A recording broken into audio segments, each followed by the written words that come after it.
Hey guys, this is Justin again with another review. This is the 1 to 35th Seraph Hobby, formerly known as RC, 1 to 35th Banshee Head Bust.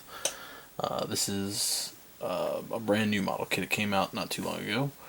I got it yesterday, snapped it up last night, and here it is. So I wanted to do a quick review and let anybody who might be buying it or thinking about buying it, give you an impression on what you're getting into before you delve into this monster. Now, this is 1 to 35th scale, so it's pretty big. It's incredibly large, actually. But the final product looks okay. No real gripes there. The head is a little wonky in the face. But other than that, I can deal with it. There's lots of nice little details throughout the kit. Plenty of interesting opportunities to add detail to the kit. And as a whole, the final product looks decent. I had no major issues with the sculpt. Even the weird face. So, but unfortunately, everything else about this kit was a bit of a problem.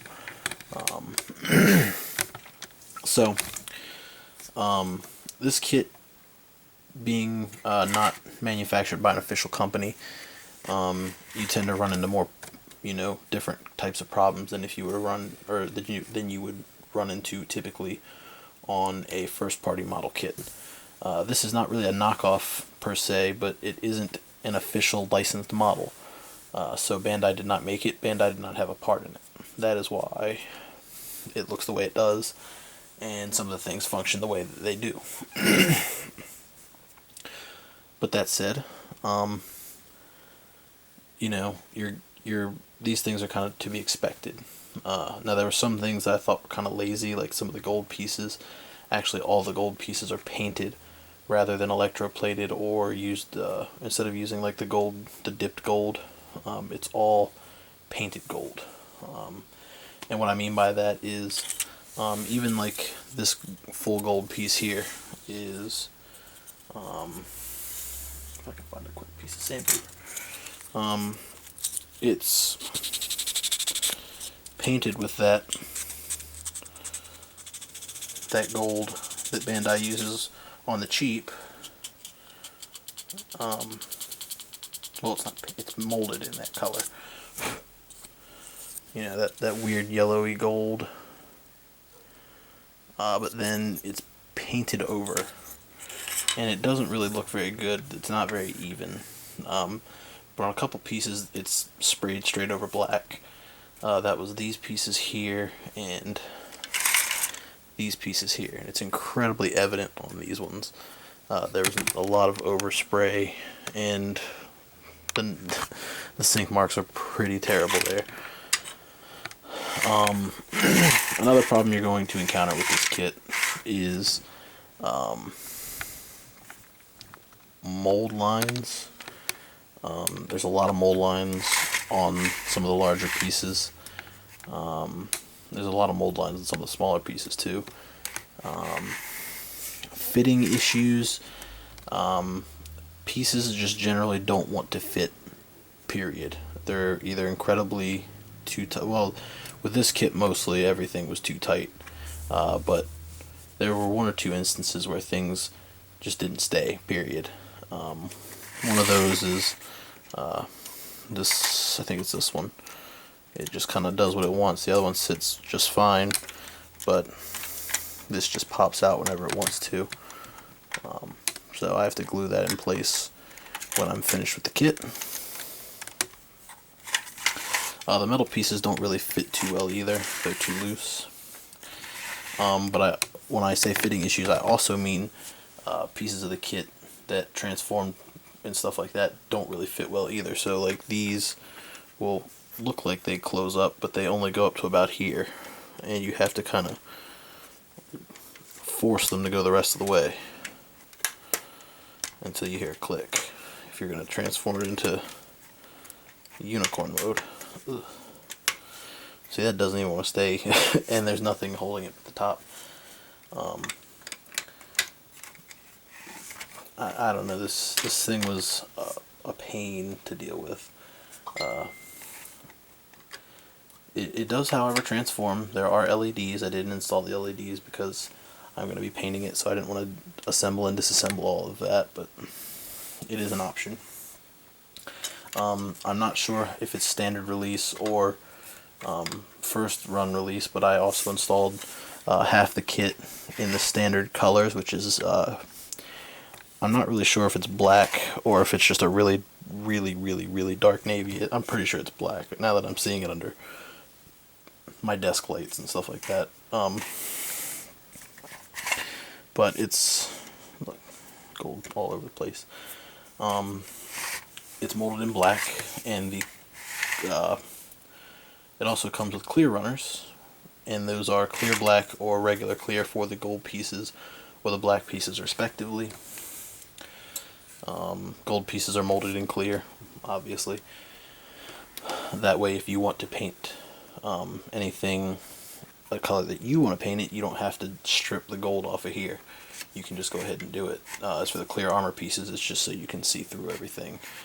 Not that there's anything you can see right through here. One of the cool things about this kit, though, is the transformation is relatively easy. As far as transforming it, all you have to do is pop these off, which is a little lazy, I think. Close this up, flip these two things up, and try and get them locked in the best you can. Sometimes the cockpit hatch will get in the way. Sometimes the kit itself just gets in the way. But you close these up in there, and then all your pieces start falling off. This one doesn't even want to go in. I have no idea why. There we go. Oh, there. Next, you fold the V-fin forward, and then this is where it starts getting lazy. You remove the head, and you pop the head out, or you pop the face out rather.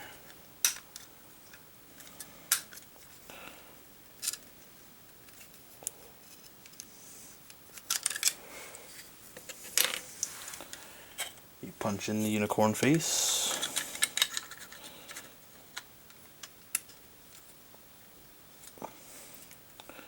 and then you spin all these pieces around, basically.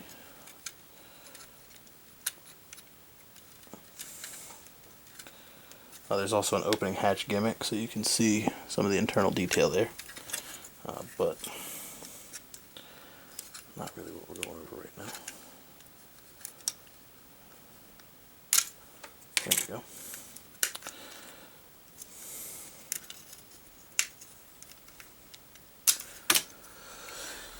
Oh.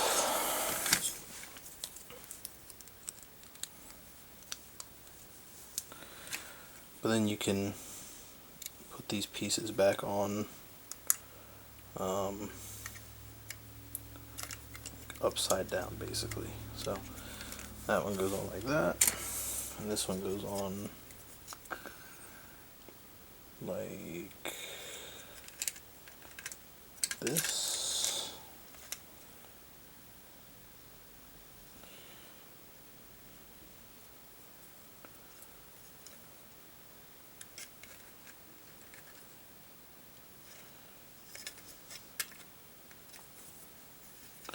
There's also like a joint in here to make the head sit better. But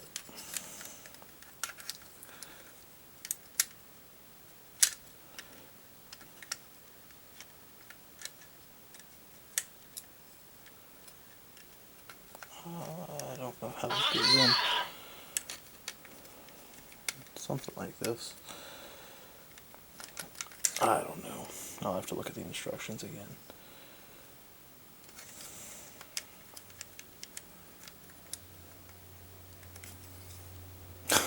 Come on. Because I know that this is where it goes. This is the front piece. It goes back some.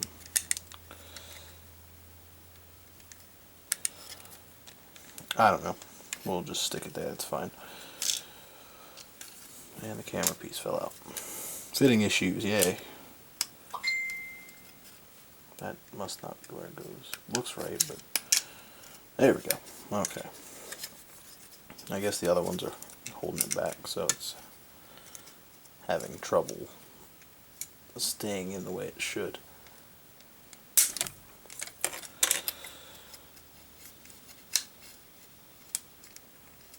See that gold plating at work. Come on.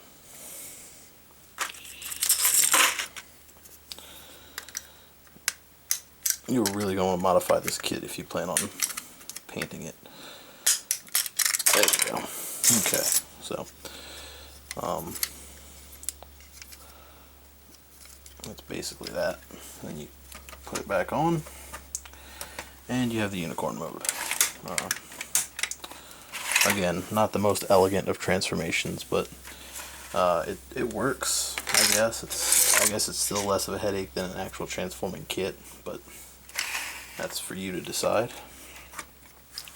Now, one of the upsides to this kit is the detail that was put into it. This kit has a ton of really cool details. If you'll excuse me, I'll pop some of this off. You'll be able to see some of it.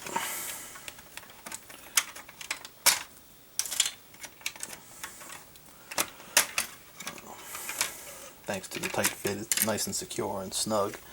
But there's lots and lots and lots of goodies under here that get tucked away that you'll never ever see, which is my favorite thing. I love these kinds of things, but I don't know if it's worth it. Another thing is I didn't put on the pieces here. There's pieces that snap onto this. If I can get this back on. Maybe. There we go.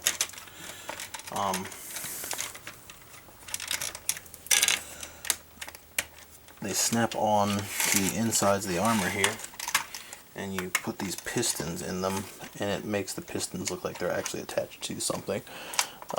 Not a major deal, but I didn't put them on yet because I really didn't want to deal with it right now. But that's basically it, I guess. That's my review of the Seraph Hobby 1 to 35th scale Banshee head. It's a little bit of a nightmare, I will admit. So if you love yourself, I recommend not buying this. But if you don't, it's a nice looking kit. It just takes a lot out of you.